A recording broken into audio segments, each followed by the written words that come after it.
So one of the things that I think about when I think about creating change is that I've seen this a lot where people are very romantic or nostalgic about the person that they used to be or the place that they grew up, and they feel like it's unethical or it's out of integrity for them to leave the person that they were behind in the past where it actually is. And I've seen people limit themselves. They're like, I can never do X because I'm just this type of person from this type of background. And as long as somebody's referencing their previous self, their childhood as a reference point of who they can become, they're going to be extremely limited. Their potential is going to be shot. And so what I would encourage them to do is stop being so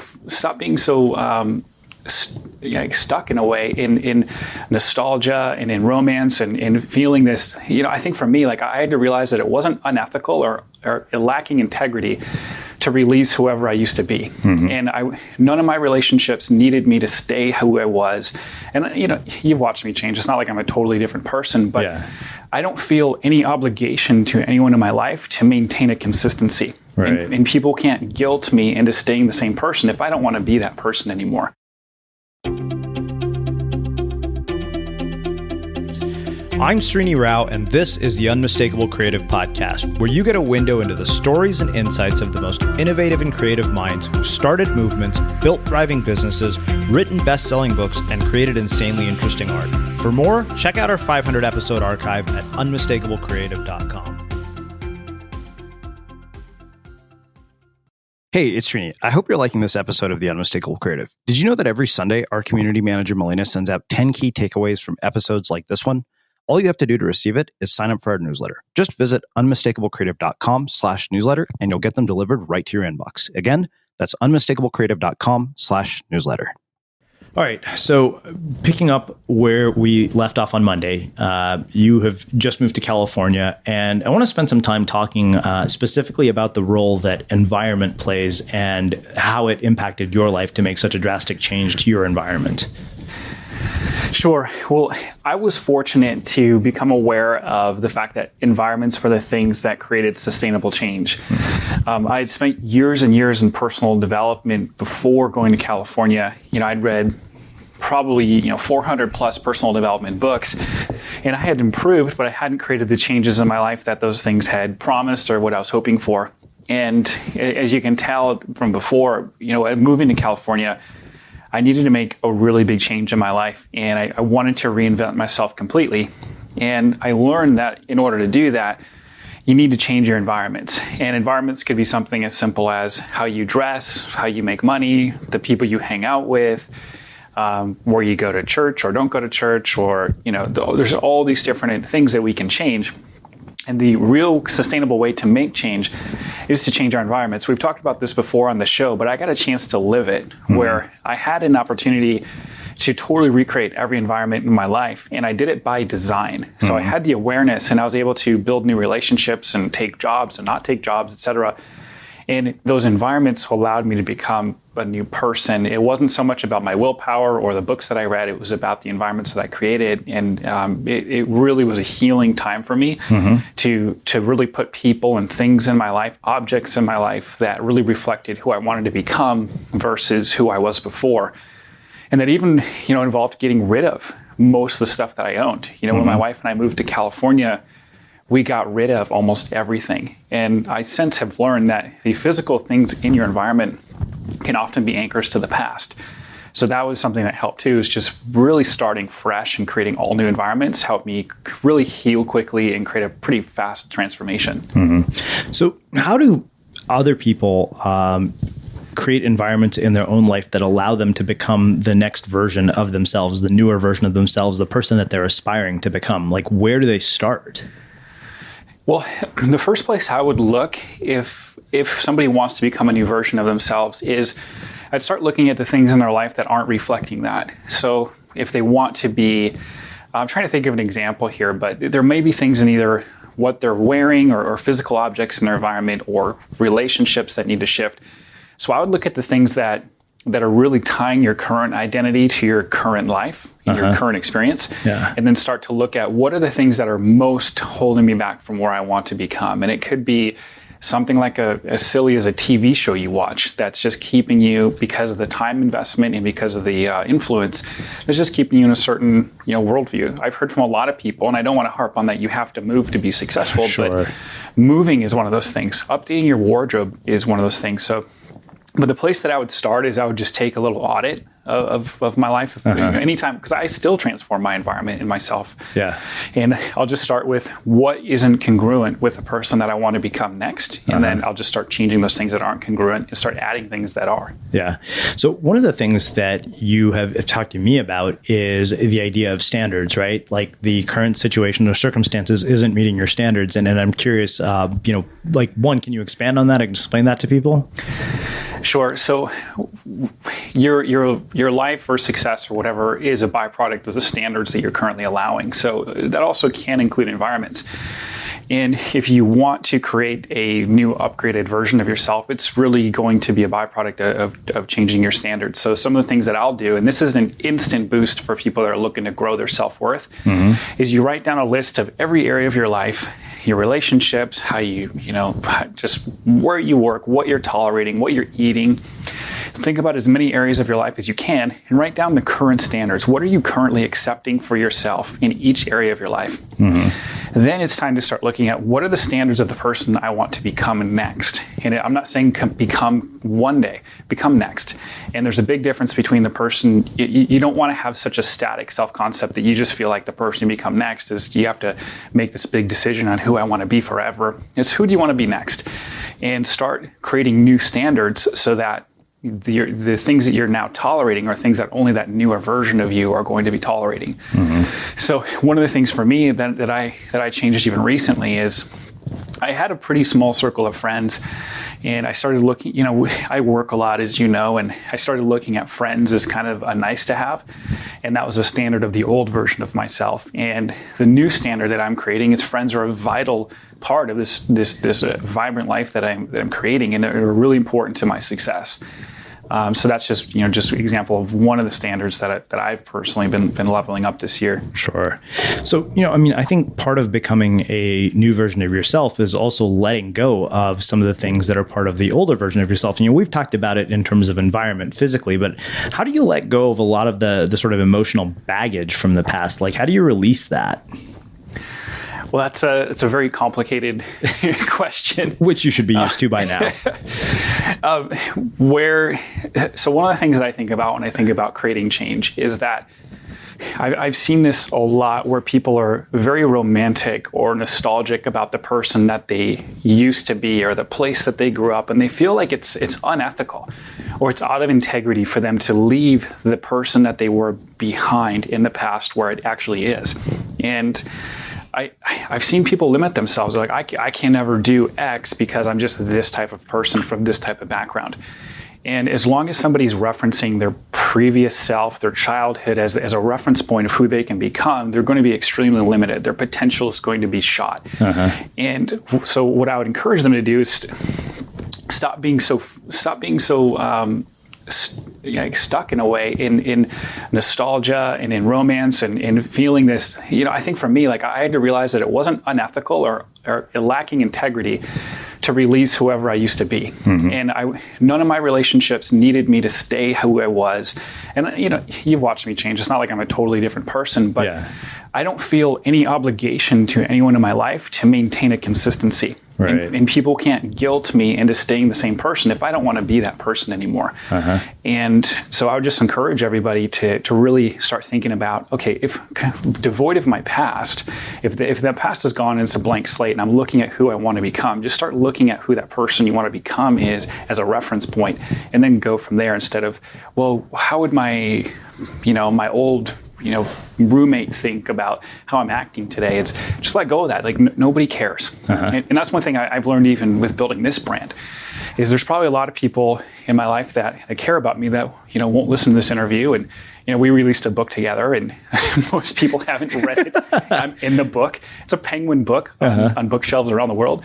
And a quick book plug. It's called Unmistakable. My only is better than the best. Than the best. And I've just realized how much people, they don't really care that much. So you really are free to be fluid in your self-concept, and you can change your values. You can be fluid. And the only thing that's really holding you to certain ways of living or believing are just the anchors to the past and a feeling of guilt of often changing. So one other thing I want to spend some time talking about is the fact that as a part of your sort of becoming a newer version of yourself, a huge part of it has been a physical transformation. Like, the version of you that I knew, 3 years ago when we met versus the version that you are. I mean, if people actually saw an Instagram photo of this, which I believe there are before and after pictures on your Instagram handle of this, it's a pretty radical transformation. And no, we're not selling a fitness product, but I think the thing that, I want to talk about is why that was so important and what role that played in, affecting other areas. Oh man. So there's a bigger answer that I talk about, and it's, I jokingly refer to it as a masculine journey, which sounds a little goofy, but part of that had to do, so there's a lot of facets to this physical transformation that I went through. So the very first thing that comes to mind is my outsides weren't matching my insides. And I felt that there was an incongruency with how I felt as just a champion inside. And that was never expressed. I always felt like a missed champion. And there's something, and I felt strong inside. I'd been through a lot and I felt strong, and I had this weak body. And I just wanted my outsides to match my insides is one. But the other thing was I've always felt fairly uncomfortable. I don't anymore, but before I did this transformation, I felt uncomfortable around men. I grew up with women. I have had father figures in my life. Absolutely. I've got my biological father and my stepdad, but for whatever reason, I related more with women. I have a twin sister, and I always felt fairly awkward around guys. So part of the physical transformation was I got a chance to spend time in the gym with guys, and I started learning about, I used to feel awkward because guys are silent a lot. And I started learning about this like sacred silence among men. And men can say a lot in their silence. And I think a lot of women, especially, they're like, what are you thinking? Or why are you so quiet? And a lot of times what I've learned from just not understanding it myself and now understanding it is that sometimes that's the supreme way of showing respect is from a man, is just to say, I don't even need to say anything right now. Like you walk into the gym and you just nod to each other. You don't need to talk about the weekend or what's up. You just nod, and there's a respect there. Yeah. So I started feeling more comfortable around men. I was just really wanting to just be a different version of me and a more masculine version, which I have. And the before and after pictures, I was like, I was 167 pounds and had a baby face, and now I'm 200 pounds with a big beard. And I've gone through that masculine journey, and now I feel equally comfortable around men and women. And It's interesting that gender dynamics are what actually influenced that choice of all things. That's fascinating. Well, let's do this. I want to spend some time talking about how we met, how we connected, why we connected, and kind of what led us to this point. So, where do we start? Sure. So how we met, if people are curious, is Srini does answer his emails. and I watched an interview of him on Glenn Beck. Somebody that I really respect had shared this cool interview with Srini and said, if you like surfing and Seth Godin, check this out. And I downloaded your book. It was like $2 or $3. And it was the original Art of Being Unmistakable. And I loved the book. And I think a lot of it had to do with, there was this resonance that you didn't want to be labeled, it seemed, which we've talked about. And the system wasn't working for you, so you found your own way. And I just loved that, the whole vibe of the book. I loved everything that you were about. In the back of the book, you had an email address. And I just asked you if you wanted to go surfing. I said, I loved your book. Would you like to go surfing? And that had to do with, I learned previously from networking that if you want to meet somebody that seems like a higher status than you or is busier than you, you find the thing that they love to do and try to meet them doing that. So that's what I did with you. And I just wanted to get to know the guy who wrote the book and hopefully, make a new friend and a new connection. Yeah. I think the interesting thing about that is, you said, if you want to meet with somebody who is in a position of status or something like that, send them an email and get them to do the thing that they love to do. I also think that, sometimes we assume that is a tactic, whereas I didn't feel that as a tactic at all. I felt, okay, here's a guy who wants to come out and surf with me. And I think it's worth mentioning that we didn't, start working together for almost a year and a half after that. It was one of those things where, here's somebody that, is just interested in bonding, and that was it. Like there's no agenda. It was very clear that there was no agenda other than just, hey, I want to meet up with you and surf. Yeah, I was legitimately looking for more friends and more connections. And if it turned into something, that's great. But I've got a longer term vision about who I want to be in the world than just, hey, let's go surfing. Can I show up on your show? Can you somehow boost the thing that I'm trying to work on? Can you get me a job? I just wanted to become a friend and then see, like things just naturally develop from there into a business partnership after a year of getting to know each other. So, one of the other questions I want to ask you is why you decided to join. Like, what was it that drew you to Unmistakable in particular? Well, the same thing that encouraged me to join was the same thing that stuck out originally, which was the ethos of the brand of being unmistakable. It tends to hit on the things that I believe in, which is, kind of coloring outside the lines to a degree, thinking outside the box, being your own person, rejecting labels and not being limited. And I've always loved that. The other thing that attracted me to work on it is it looked like it was a really unique opportunity. Number two, that there was a lot of potential upside if things went well.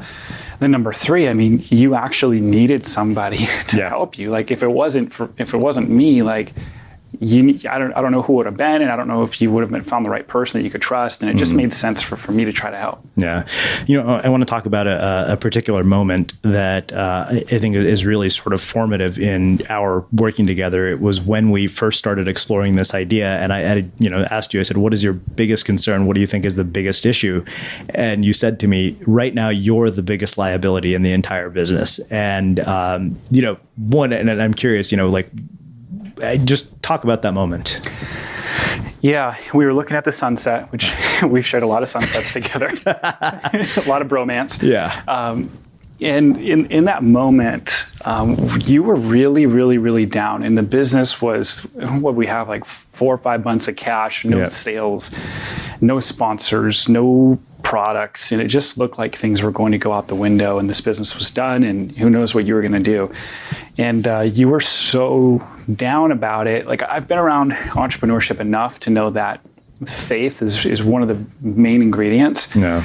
And you didn't have it in that moment. And you seemed fairly destructive. And that attitude that you had seemed as if it was left unchecked, the business would just be no more. And one of the things that I've learned about you, just working with you, is that if I give you a logical enough answer, that makes a lot of sense. Yeah. So I think that, how did that impact you? What changed when I said that?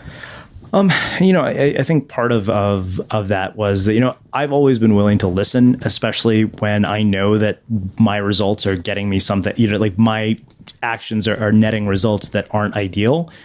In those situations, I've always been open-minded. I think that, it was weird. It wasn't hard to hear because I kind of knew. I didn't disagree with what you said. It was kind of exactly what I needed to hear. Yeah. Yeah, so from that point, you invited me to be basically operating CEO of Unmistakable Media. And we navigated some choppy waters together. Yeah. And we took the business from, it was doing, I think, negative like $3,000 or $4,000 a month. And I don't even know what the revenue increase was, but we brought in, it was like $250,000 in sales, a lot of profit in the first, I think, 14 months of working together. Yeah. So we made a pretty dramatic shift, and fairly quickly, though it didn't seem fast enough at the time. No, it didn't. The story is so easy to tell. Yeah. Like, hey, in 1 year, we went from negative 4,000 to like $250,000, or however long it was, maybe a year and a half. For sure. But what I left out was the days that we're just sitting there drinking Jameson, wondering what the heck we're going to do. Yeah. And that sounds so unhealthy. Maybe it was. Yeah. but that was a big, that was our first 90 days of that time.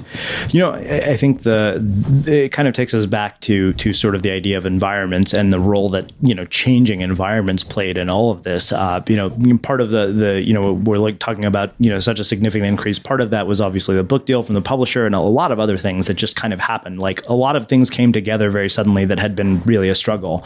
But I want to talk about the role that our own changes in environment ended up playing. And more importantly, if somebody is looking at, okay, I have 90 days to take something from where it's at right now, which is not where I want it to be, to, where I want it to be. Sure.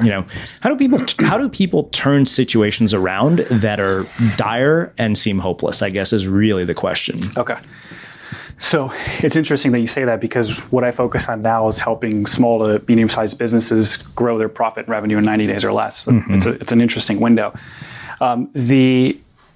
What I would suggest first is not trying to do it completely on your own. One of the biggest environment changes that you need is some new emotional DNA. So even if that just means a friend that's going to help you run the business for a little bit, like if you're in trouble, or if you're stagnated or plateaued, get some new DNA, get some new emotional DNA in the business, get some new vision. Don't count on just yourself having faith. It's really, really hard for a business owner. It's a very lonely road. It can be to carry that load of all the problems of the business, and then carry the load of faith. It takes work to have faith. And I would just encourage people to not try to do it alone. That's number one. I mean, there's, as you know, we can talk about tactical stuff all day, which you and I actually do talk about tactical stuff all day. But I think the first thing is just to recognize that you need some help. Yeah. So I don't know about you, but vacuuming is not one of those things that I ever look forward to doing. But as you know, your environment has a huge impact on your creativity. So I still like it to be clean wherever I'm living and working. But now it doesn't have to be something that you deal with. If you're like me and you grew up in the 80s, you probably fantasized about the day when cleaning your house would be like it was for the Jetsons, meaning you don't have to lift a finger. Well, the good news is that we're already kind of living in that future. And the easiest way to make sure your floors are cleaned every day is with the iRobot Roomba Robot Vacuum. It cleans up after itself. The Clean Base automatic dirt disposal takes convenience to a new level, automatically empties its own bin into an allergen lock bag that holds 60 days of debris and traps 99% of pollen, mold, and dust mites, so you can forget about vacuuming for months at a time. Let the Roomba clean for you instead. It learns your home, finds dirt, and empties itself on its own. It's got powerful cleaning performance made effortless. Remember, if it's not from iRobot, it's not a Roomba. To learn more, go to irobot.com/unmistakable. I think that's a big one, because I think we've really kind of sold people this idea, just based on sort of the lifestyle design world and everything, this notion of solo entrepreneurship. But almost all the statistics show, and even Sam Altman, who is the president of Y Combinator, has said, they don't invest in many solo founders because the failure rate is so high. Yeah, I have this theory that, so you've heard the whole body image issues, right? Like Barbie and stuff. Yep. Is I think for men, and probably for women as well, we've been programmed with the superhero cultural narrative, where we feel as if we're not for example, James Bond needs to do everything on his own. He's just this hero that doesn't need any help from anybody. In fact, other people hold him back. Superman, Spider-Man, every superhero is going to give this lone wolf message to the world. And I think in a lot of ways, men have been stunted with that. And men don't ask for help. We feel like we need to do it alone, or there's something wrong with us. And one of the things that I was a lone wolf for a while, and man, did that freaking suck. And one of the things that I've learned is that, lone wolves starve. You have to hunt as a pack. And that means you get help. You work as a team. And if you look in reality, there's no such thing as James Bond. There's high performance teams. And if you're trying to James Bond your business, it's likely that you're going to be in big trouble. And you're going to be the lone wolf that starves. Yeah. So I want to talk about this idea of high performance teams, and I want to approach it from a couple of different contexts. One is how you build them, but I want to start by talking about, why is it that you think that you and I worked, as a team so well when, we'd had multiple people come through here before, some of who made invaluable contributions and actually did play a huge role, people like Greg Hartle. But, I'm curious what it is you think that enabled us to gel, and what can people take away from that? Well, looking at our dynamic is, I really wanted to build something with a friend. I think that's part of it. And one of the cool things about business is I think it gives you access to build amazing relationships. It can also ruin amazing relationships. But I got in this business because I wanted to be a friend that grew a future together. And I think that was one of the big things. So all of our communication was, if I'm thinking about it from a friend first, it's honest. I wanted you to be an equal. I didn't want to come in and boss you around. I wanted to have both of us be completely empowered. And when we first started working together, you weren't really confident in making decisions. And if I'm going to build a long-term business with a partner, I need a partner who's capable and who can crush it on their own, so we're equals. And it makes a lot of sense for both of us just to level up and be empowered. And so all of our communication was just teamwork and honesty and openness. Yeah. Well, let's speak briefly about sort of how other people build high performance teams, because I think we've learned a lot of lessons about hiring, about how to grow. We've been very fortunate in that, we found somebody like Kingshuk who has been a godsend to us. For those of you who are not on our email newsletter, if you have not been subscribed, you're definitely missing out. And he's been doing an amazing job, really kind of, taking everything we have and packaging it in a way that's incredibly compelling. But let's talk briefly about this idea of high performance teams and what is the role that a high performance team ends up playing on the overall sort of destiny of a company. Okay, so I'm not completely qualified to be a high performance team expert, but one thing that I would start with, if you could only throw one ingredient in, I would throw honesty. And that's the only way I've ever seen for dysfunctional companies to turn around quickly, for teams to turn around quickly, for businesses to create profit where they haven't before, for relationships and executive teams to be reconciled. It's just honesty. And I think if people are super honest with each other, they'll naturally become more high performance. So that's number one. And then, high performance teams, how they impact businesses. Well, just like how they impact anything, they win championships in business and in sports and in life. Clearly. So, if the team is running slow, there's likely a lack of communication going on. Yeah. So you alluded briefly to it, in terms of the work that you have been doing with people in terms of turning things around. So I want to give you a chance to talk, a bit more in depth about the kinds of results that you've been able to produce. And also, this is another place to talk about, why is it that you see certain people getting results, when they do what they do and other people don't? Like, why is there this drastic gap that we see? Yes, I'll start with the second question first because I think it's more interesting. Yeah, absolutely. So why some people get results and others don't?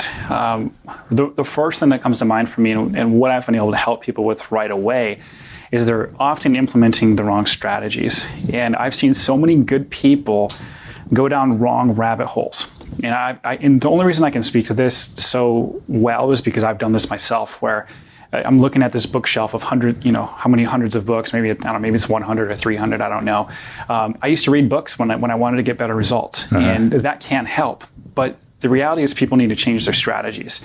And if a good hardworking person is failing or not growing their business, it's not a byproduct of the person in the mirror. It's a byproduct of what strategies and tactics they're implementing. So I've been able to help people, especially people that are stuck in self-analyzation and just stuck in general emotionally, get their eyes off of themselves and what's wrong with me, and look at the data, look at what the numbers are showing, look at what the strategies are presenting, look at what else could be actually done. And it's amazing what happens to people's self-esteem. Like they feel stuck and they feel like they need to go to a Tony Robbins event, and then we help them get better results. And it's funny what happens is their self-esteem increases. And a lot of times people try it the other way around. And I think it's cool to, I'm a big believer in mindset and environments, obviously. But changing the strategies and tactics are key, and not overthinking yourself is a really big part of turning things around. So as far as the work that I do, you can tell there's probably some more mental, emotional coaching that goes in. But I have a process that I take business owners through, small to medium-sized businesses. And it's not always about turning things around if they're bad.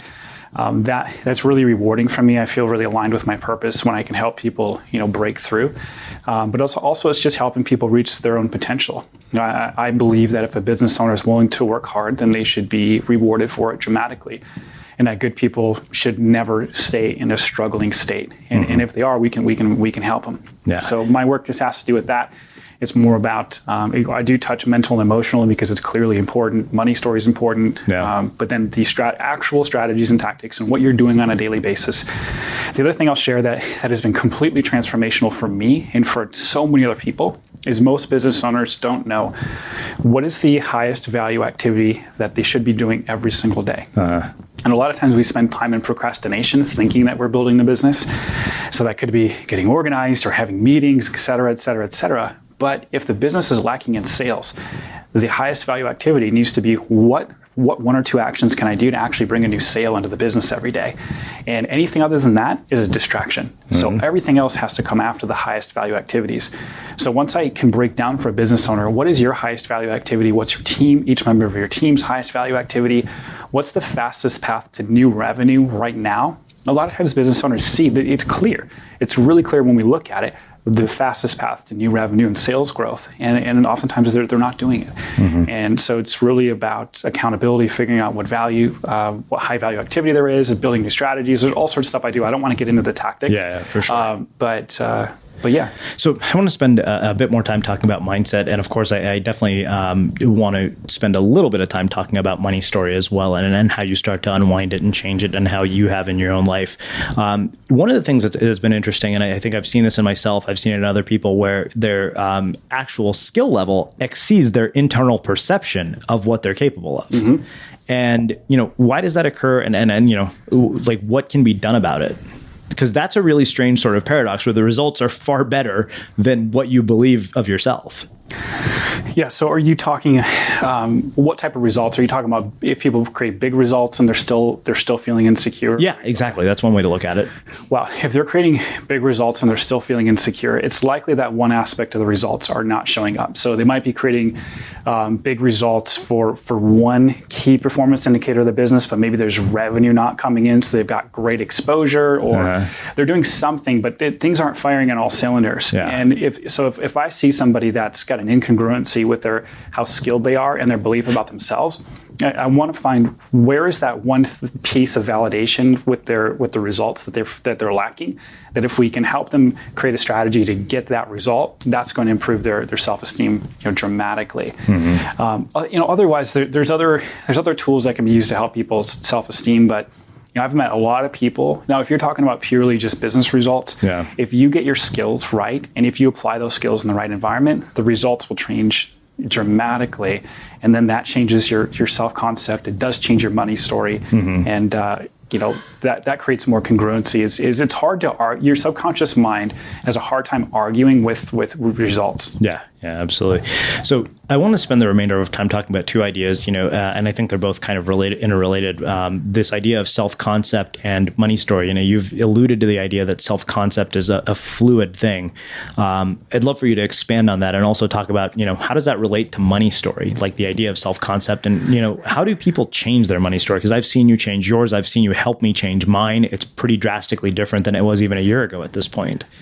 Sure. So, self-concept, what is self is something that's clearly still very debatable. But self-concept to me is, who do you believe you are? What are your beliefs? What are your values? And those things can change tremendously and dramatically, and they don't change without a price. Like every time you change your self-concept, you will go through an existential crisis. You'll likely go through a little bit of anger or apathy. It's one of the dark sides of personal development that we often don't talk about, is that anger is likely one of the strongest catalysts. So if somebody out there is listening and you've been feeling very angry lately, that might be an indication that you're right on the cusp of changing. So as far as, I think the willingness and acceptance of knowing that you can change your beliefs, that you should change your beliefs, that your values can change, that the values that you grew up with or are passed down don't have to be the values that you live with, for the rest of your life. And your values can change however many times they need to as you get more information and on who you want to be. So as far as, one of the belief systems that I see impacting people fairly dramatically is their money story. And this is so interesting because, we have stories about everything in life, and the money story is one of them that tends to be a big one. And so one of the examples that I'll share is a lot of people have a money story, myself included in the past, that money is a byproduct of suffering. Money is a byproduct of blood, sweat, and tears. That if you didn't work extremely hard and feel some sort of suffering for money, that it was unethical in some way. Mm-hmm. And that belief system will create tension, it will create guilt, it will create awkwardness. So around even getting a promotion or closing a sale, you'll feel awkward.